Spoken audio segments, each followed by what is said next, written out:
بسم اللہ الرحمن الرحیم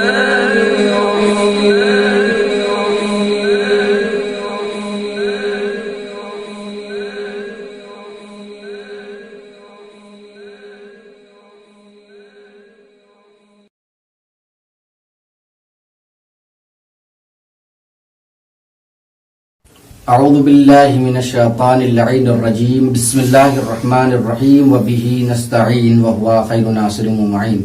ناظرین کرام السلام علیکم ورحمۃ اللہ وبرکاتہ۔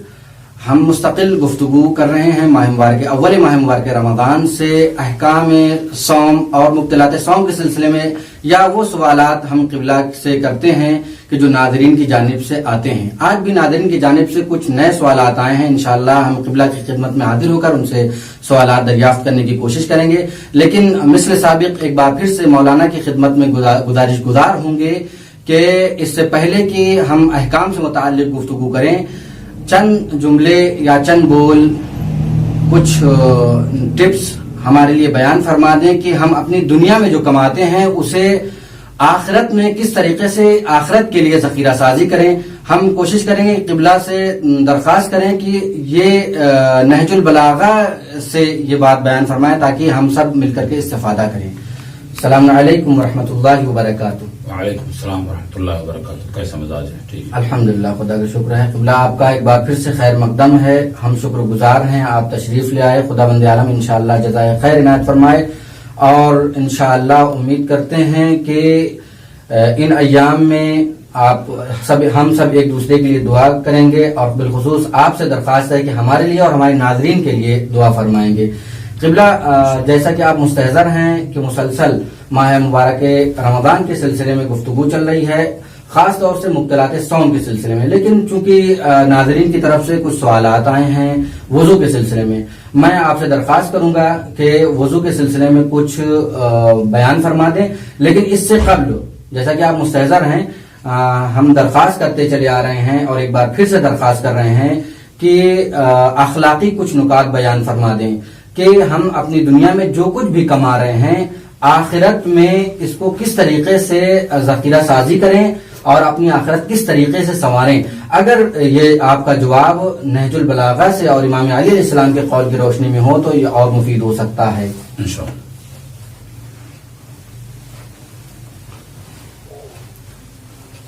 اعوذ باللہ من الشیطان الرجیم، بسم اللہ الرحمن الرحیم،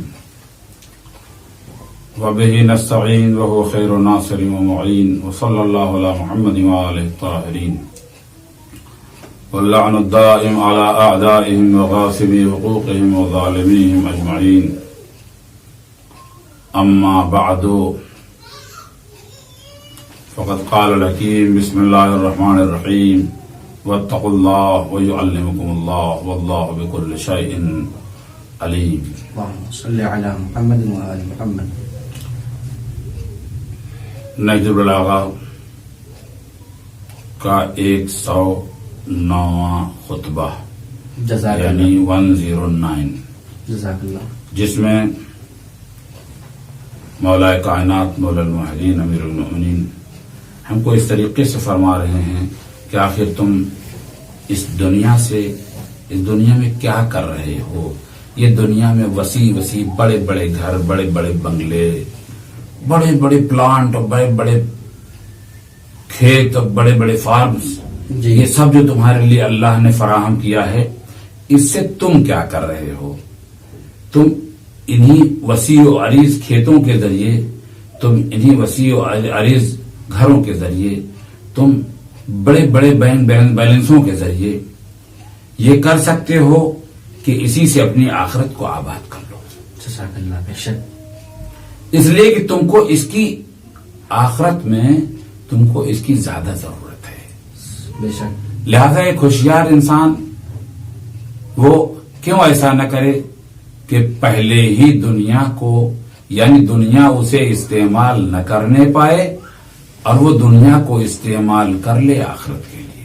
سبحان اللہ، سبحان اللہ، بے شک۔ بس 2-4 نصیحتیں ہیں مولا کی، واقع دیکھنے کے لائق ہیں کہ وَأَنْتَ إِلَيَّ فِي الْآخِرَةِ كُنْتَ أَحْوَجَ، اور یہ جو یہی دنیا ہے، دنیا کی وسعتیں ہیں، یہاں کا بیلنس ہے، یہاں کی سب ساری چیزیں جو اللہ نے تم کو نعمتیں دی ہیں، تم کو آخرت میں ان سب کی زیادہ ضرورت ہے.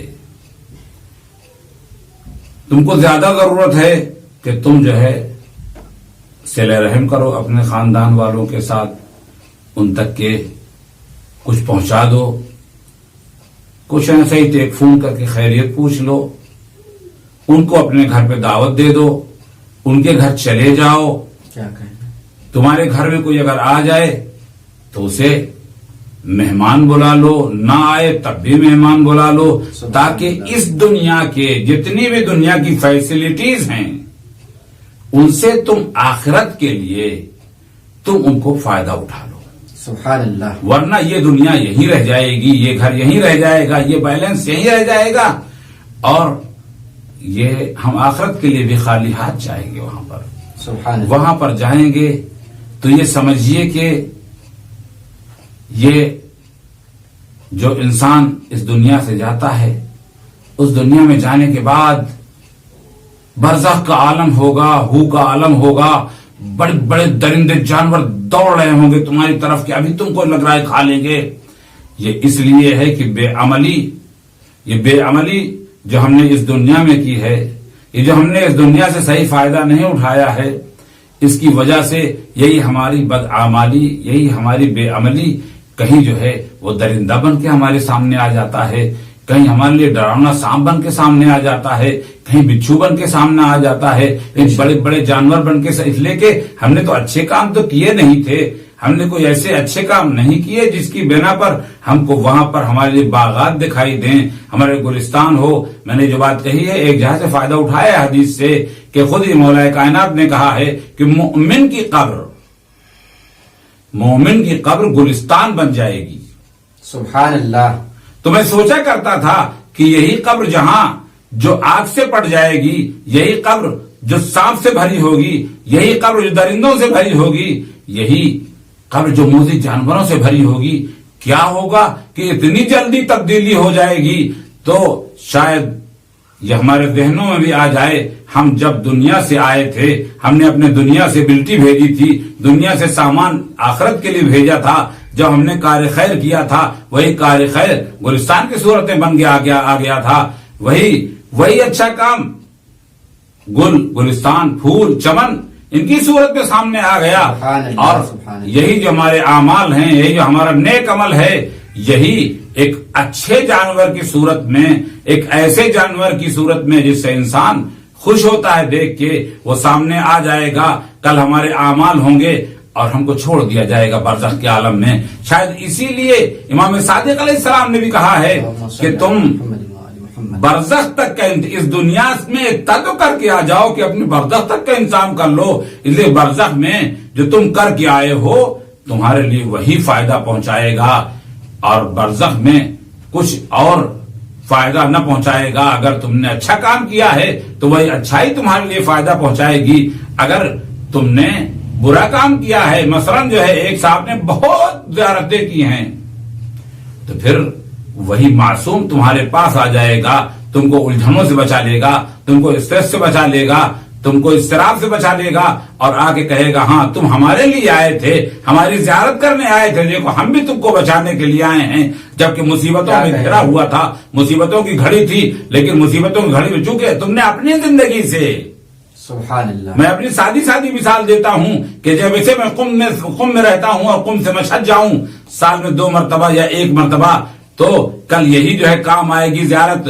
امام کہیں گے کہ شاہد تم آئے تھے ہمارے لیے 25 مرتبہ آئے اپنے لائف میں زیارت کے لیے، ہم بھی تمہارے لیے 25 مرتبہ تمہاری لائف میں، اس لائف میں، اخروی لائف میں تمہارے پاس آئیں گے، تاکہ تمہارے آخرت کے ہول کو تم سے دور کر سکیں، تاکہ برزخ کے جو ہول ہیں، برزخ کی جو مشکلات ہیں، برزخ میں جو انسان ڈر رہا ہوتا ہے، ہر چیز کو ڈینجرس دیکھتا ہے اپنے آنکھوں کے سامنے، تو یہی ائمہ ہیں جو کل آئیں گے کہ یہ آیا تھا ہماری زیارت کے واسطے، یہ آیا تھا ہم سے عرض ادب کرنے کے واسطے، ہمارے احترام میں آیا تھا، یہ مشہد تک کے مصیبتیں برداشت کی تھیں. آج ہم اس کو خوش کرنے کے لیے، آج ہم اس کی مصیبتوں کو اسے دور کرنے کے لیے ہم خود یہاں پر آ جائیں گے. میں یہی عرض کر رہا تھا کہ کل یہ آخرت میں یہ سب دنیاوی چیزیں کام آئیں گی. کیسے کیسے کام آئیں گی؟ کہ ہاں وہ بلا ان شئت بلغت بها الآخرہ. کہ ہاں کیوں نہیں، یہ کام آنے والی چیزیں ہیں. اگر تم چاہو تو ان کو آخرت کے لیے استعمال کر لو، یہ چیزیں آخرت تک تم کو پہنچا دیں گی. اور اگر تم نہ چاہو، جیسا کہ مولا کائنات مولا الموحدین امیر المؤمنین نے بھی جنگ صفین کی واپسی میں واقعہ نہیں بیان کروں گا، صرف اس سے ایک گوشے کا بس ایک استفادہ کر لوں گا ایک گوشے کا، کہ وہاں پر آئے تو آنے کے بعد کہنے لگے اے غربت کے ساکنوں، اے وحدت کے ساکنوں، اے تنہا رہنے والوں، تمہارا مال سب بڑھ چکا، تمہاری بیویاں دوسرے کے نکاح میں چلی گئیں. یہ بات کرتے کرتے امام ایک مرتبہ امام نے سکوت کیا، کہا کہ اے میرے دلیرو، اے میرے سپاہیوں، اے میرے بہادروں، یہ تو ہماری خبر تھی یہاں کی جو ہم نے تمہیں خبر دی ہے کہ تمہارے اموال ایسے بڑھ گئے، تمہاری میراث بڑھ چکی اور تمہاری بیویاں دوسروں کو نکاحوں میں جا چکی. اب یہ بتاؤ وہاں کا کیا حال ہے؟ ایک مرتبہ امام نے سکوت کیا اور سکوت کرنے کے بعد ایک گہرا سانس لیا. گہرا سانس لینے کے بعد عزیزوں کہا اگر ان کو اجازت ہوتی تو یہی کہتے کہ ان خیر الزاد التقوی، بہترین ان کے لیے توشہ راہ اس دنیا سے جو فراہم کر سکتے تھے اس دنیا کے لیے بہترین چیز کیا ہو سکتی ہے؟ بہترین وہ چیزیں جو ہم کو آخرت تک پہنچا دیں وہ کیا ہو سکتی ہیں؟ وہ تقوی ہے. اگر انسان اپنی زندگی کو پھونک پھونک کے قدم رکھے، اگر اپنی اس زندگی میں اپنے کو بچائے، اگر اپنے ہر برے کام سے رکنے لگے، پرہیز کرنے لگے، اجتناب کرنے لگے بری باتوں سے، تو اپنے آپ یہ انسان جب جائے گا تو تقوی اس کے ساتھ جائے گا. اور تقوی کا ناظرین، تقوی کا کوئی بوجھ بھی نہ ہوگا. تقوی بس انسان کی معنوی کیفیت میں اضافہ کرتا جائے گا، اس کے نورانیت کو بڑھاتا چلا جائے گا، لیکن اس کے بدن پر کوئی اس کو ذوف نہیں ہوگا. لیکن یہ دنیا کی ساری چیزیں، یہ دنیا میں جو ہم غفلتوں میں مبتلا رہتے ہیں، یہ ساری چیزیں روز بروز ایک ایک بوجھا بنتی چلی جائیں گی. یہی دنیا میں ہم جانتے بھی نہیں ہیں، بے توجہی بھی کرتے ہیں. یہ جو گناہ ہوتے ہیں روز کا روز، یہ ہمارے بدن کو بھاری کرتے چلے جاتے ہیں. اور کل آخرت میں جانے کے لیے ہم کو یہ ڈرائیں گے کہ کس برتے پر تم آخرت میں جا رہے ہو، کیا سوچ کے تم آخرت کے لیے جا رہے ہو، تم نے کیا اس دنیا میں تیاری کی تھی آخرت کے لیے. یہی وجہ ہے کہ انسان مرنے کے لیے تیار نہیں ہوتا ہے، جبکہ مرنے سے اللہ کا وصال ہوتا ہے، اللہ کو انسان درک کر لیتا ہے مرنے کے بعد. لیکن گھبراتا ہے کہ اگر جاؤں گا تو وہاں جانے کے بعد اللہ کو اور اللہ کے رسول کو کیا منہ دکھاؤں گا. وہ ڈرتا ہے کہ وہاں جانے کے بعد اہل بیت علیہم السلام کو، کہ جو اللہ اور اس کے رسول کی باتوں کو ہمارے لیے بیان کرتے تھے، کل اگر انہیں پوچھ لیا کہ ہم نے تم سے یہ بات تو کہی تھی، کیا تم نے اس پہ عمل کیا تھا، تو ہم کیا جواب دیں گے؟ تو کوئی بات نہیں، اگر آج تک میں نے کوئی ایسا کام نہیں انجام دیا جس سے اللہ اور رسول کی خوشنودگی فراہم ہوتی ہے، تو آج ہی سے ایسا کام شروع کر دیں کہ توبہ کر لیں، ایک توبہ کا پل بنائیں اور ہمیشہ کے لیے توبہ نصوح کر لیں. گڑ گڑا کے اور آج ایسی رات آنے والی ہے تاریخ دنیا کے اعتبار سے کہ جس میں اللہ جو ہے وہ ہمارے لیے نعمتوں کا ایک ہجوم ہماری طرف کر رہا ہے. کہ جب ماہ رمضان کی یہ 10 راتیں، سب راتیں جو ہیں وہ جزاک اللہ، سب راتیں ایسی ہیں جو اللہ جن میں نعمتوں کا ایک کہتے ہیں کہ بے ساختہ اور بے پرواہ انتظام کرتا ہے. کہ چونکہ اللہ نے کہا ہے کہ الصولی و انا اجزا بہی، 2 طرح سے روایت میں ہے کہ انا اجزی بہی، یہ روزہ میرے لیے نہ رکھا ہے تم نے تو میں ہی اس کی جزا بن جاؤں گا. یہ روزہ تم نے میرے کہنے سے رکھا ہے تو میں تم کو اس کی جزائے خیر دوں گا. اس 10 دنوں کے بارے میں کہا جاتا ہے کہ خدا بند عالم اپنے بندوں کو خاص کوٹے سے عنایات کرتا ہے اور اعلان کروا دیتا ہے فرشتوں سے کہ اے کاش کہ کوئی بندہ کچھ مانگ لے، اے کاش کہ کوئی بندہ استغفار کر لے، توبہ کر لے، تاکہ ہم اس کے گناہوں کو معاف کر دیں اور اس کو صحیح راستے پر. اللہ دینا چاہتا ہے، ہمارے یہاں چاہیے کہ درفیت ہو کہ ہم لے سکیں. جی ایسا ہی ہے. بہرحال اس کے بعد ایک دو جملے اور رہ گئے ہیں کہ وہ کیا کرے اس دنیا میں وسیع جو اللہ نے اس کو نعمتیں دی ہیں. یہ کوئی برا تو نہیں ہے کہ اللہ نے اس کو نعمتیں دی ہیں. نعمتوں کو کیسے استعمال کیا جائے. تقریب فی الضیف، وہ اب مہمانداری کرے، مہمانوں کو بلائے اور مہمانوں کے لیے مہمانداری کرے، ان کے لیے تمام انتظام کرے.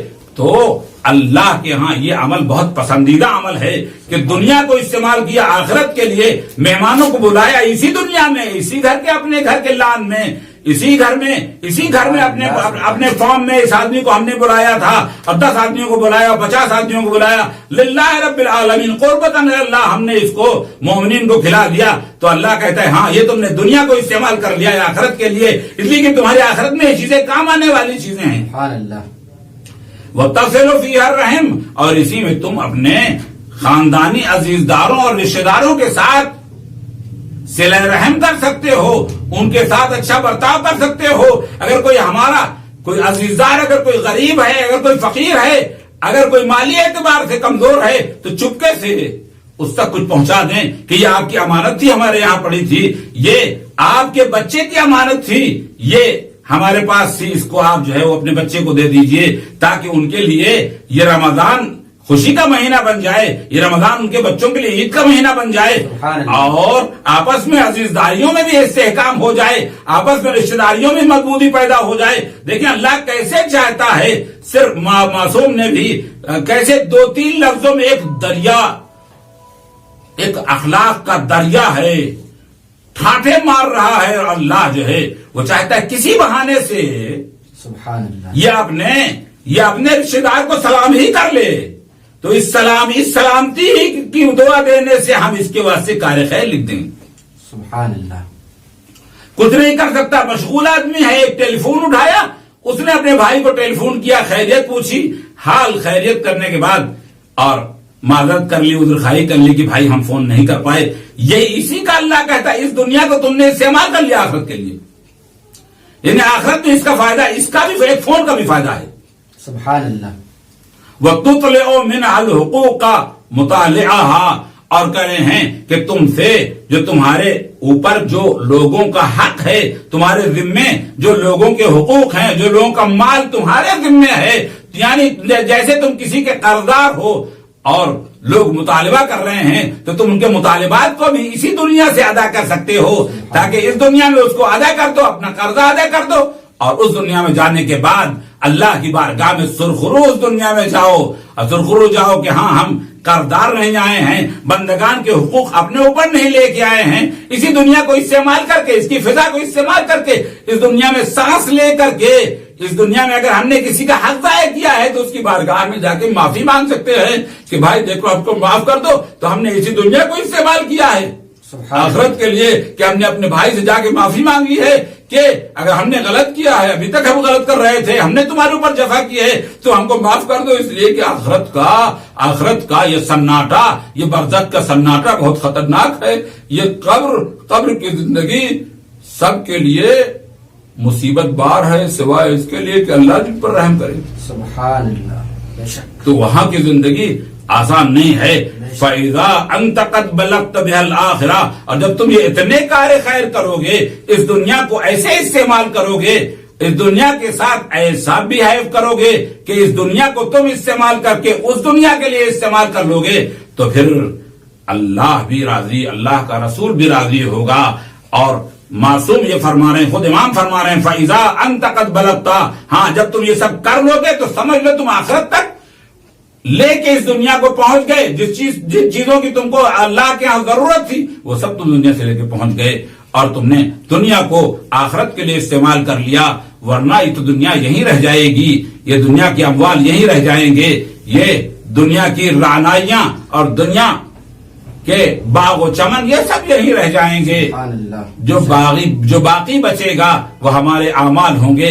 کل ہم پشیمان ہونے سے بہتر یہ ہے کہ آج ہم توشہ سفر کا انتظام کر لیں تاکہ کل ہم کو شرمندگی نہ ہو.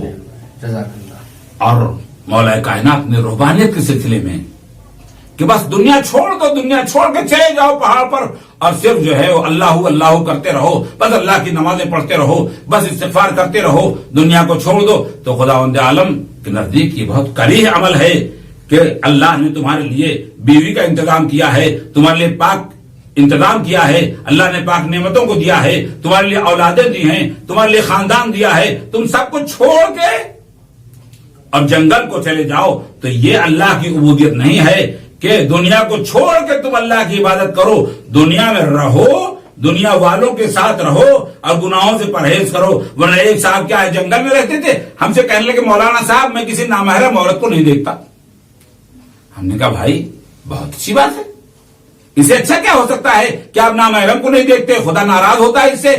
تو ہم نے کہا یہ بتائیے آپ کے گھر میں کتنے لوگ رہتے ہیں، آپ کتنے لوگوں کے ساتھ میں رہتے ہیں، آپ کس سماج میں رہتے ہیں؟ انہوں نے کہا نہیں مولانا میں تو جو ہے گاؤں سے باہر میں نے ایک کٹی بنا لی ہے، وہیں رہتا ہوں۔ میں نے کہا ظاہر سی بات ہے، پھر تم نے کون سا کمال کیا ہے؟ تم نے کٹی بنا لی ہے، تم کو کوئی نامحرم عورت دکھتی ہی نہیں ہے، تم صرف کٹیا میں اپنے رہتے ہو، تم اپنا آشرم بنا رکھا ہے تم نے، تو پھر ظاہر سی بات ہے تم کو کوئی عورت دکھتی نہیں ہے۔ یعنی کہا جائے بالکل ایسے ہی ہم مثال دے دیں کہ تو اندھے ہو تو پھر کیسے نامحرموں کو دیکھو گے؟ بات کو اپنی سمیٹتے ہوئے اپنی بات کو جلدی سے آ جاؤں اپنے ان اقوال کے بارے میں جو مولا نے فرمایا ہے، یعنی مولا کی گوہربار جملے، یعنی ویری امپورٹنٹ سینٹنسز۔ یا ادی نفس سے مولا فرماتے ہیں کہ اے اپنے نفس کے برے دشمن، لقد استحام بک الخبیث، خبیث ابلیس اور خبیث شیطان کے تیر تیری کمین گاہ میں ہیں، تجھ کو اس کے تیر تیری تلاش میں ہیں، تیرے نشانے پر ہیں، اور تجھ کو یاد بھی نہیں ہے، تو بالکل سے بے خیال بھی ہے۔ شیطان تجھے گمراہ کرنا چاہتا ہے، شیطان کے تیر تیرے دلوں پر لگ رہے ہیں، تیرے دل پر بالکل سامنے نشانہ بنائے ہوئے ہے، وہ ایک کمین میں چھپا ہوا تمہارے اوپر وار کرنا چاہتا ہے، اور تم شیطان سے اپنی جان بھی بچانے کے لیے تیار نہیں ہو۔ اما رحمت اہلک وولدک، کیا تم اپنے بیوی بچوں پر بھی رحم نہیں کرتے ہو کہ یہ بیوی بچے جو تم سے محبت کرتے ہیں تم کو بھی ان سے محبت کرنی چاہیے؟ یہ کیا ہو گیا کہ یہ تو تم سے محبت کرتے ہیں، محبت کا اظہار کرتے ہیں، تمہاری خدمت کرتے ہیں، لیکن تم اپنی خواہشات کی وجہ سے، اپنی چاہت کی وجہ سے تم جو ہے وہ دنیا چھوڑ کے صرف اللہ اللہ کرنے کے لیے، عبادت کے لیے گھر کے باہر چلے گئے ہو۔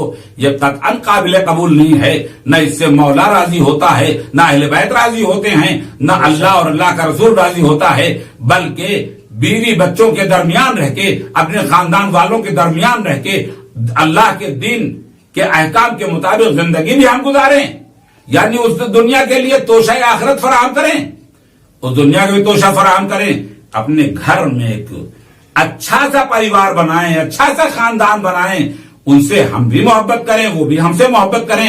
اگر عبادت کا ٹائم آ گیا ہے تو عبادت کریں، نماز کا ٹائم آ گیا نماز پڑھیں، ورنہ ہر وہ کام جو اللہ کی مرضی کے لیے کیا جائے وہ عبادت کہلاتا ہے۔ سبحان اللہ۔ بس دو چار لفظیں اور باقی رہ گئی ہیں کہ اطر اللہ احل لک الطیبات، کیا تم خدا کو اس طرح دیکھنا چاہتا ہو، اس خدا کو ایسے دیکھنا چاہتے ہو، یعنی اسے بدگمان ہو کہ جو تمہارے لیے پاک و پاکیزہ چیزوں کو، جس نے ان پاک و پاکیزہ نعمتوں کو جس نے تمہارے لیے حلال کرا دیا ہے، اور تم یہ سمجھتے ہو کہ وہ یکرہ ان تأخذھا، وہ اس کو برا لگتا ہے کہ تم اسے اپنے استعمال میں لے لو، تم اسے اپنے فائدے کے لیے استعمال کر لو، تم اسے اس دنیا کو اور دنیا کی رعنائی کو اپنے آخرت کے لیے استعمال کر لو۔ تم یہ سوچتے ہو کہ اللہ کو برا لگتا ہے، اللہ کو کیوں برا لگے گا؟ اللہ کیوں ایسا کام کرے گا کہ جو اس نے خود ہی فیسلٹی تمہارے لیے فراہم کی ہے، اس نے خود ہی یہ کام تمہارے لیے انجام دیے ہیں، اس نے خود ہی یہ تمہارے لیے باغات لگائے ہیں، اس نے خود ہی تمہارے لیے میدان فراہم کیا ہے، اس نے خود ہی تمہارے لیے بنگلوز اور تمہارے لیے کوٹھیاں بنائی ہیں، جب اس نے خود ہی تمام نعمتوں کو تمہارے لیے فراہم کیا ہے، اس نے ہی تمہاری بیویوں کا انتظام کیا، اس نے ہی تمہارے بچوں کا انتظام کیا، سب کچھ جب اس نے فراہم کیا تو ہم پھر بیوی بچوں سے کیوں دور بھاگتے ہیں؟ سبحان اللہ۔ یعنی ابھی دنیا سے اور دنیا میں جو چیزیں پائی جاتی ہیں ہم ان سے کیوں بھاگتے ہیں، جبکہ اللہ نے کہا نہیں، ان سے ان کے پاس رہو، ان کے نزدیک رہو، اپنے بچوں کی صحیح تربیت کرو، صحیح کھانے کا بھی انتظام کرو، حلال کماؤ، حلال لا کے ان کو دو، ان کے پاس بیٹھو،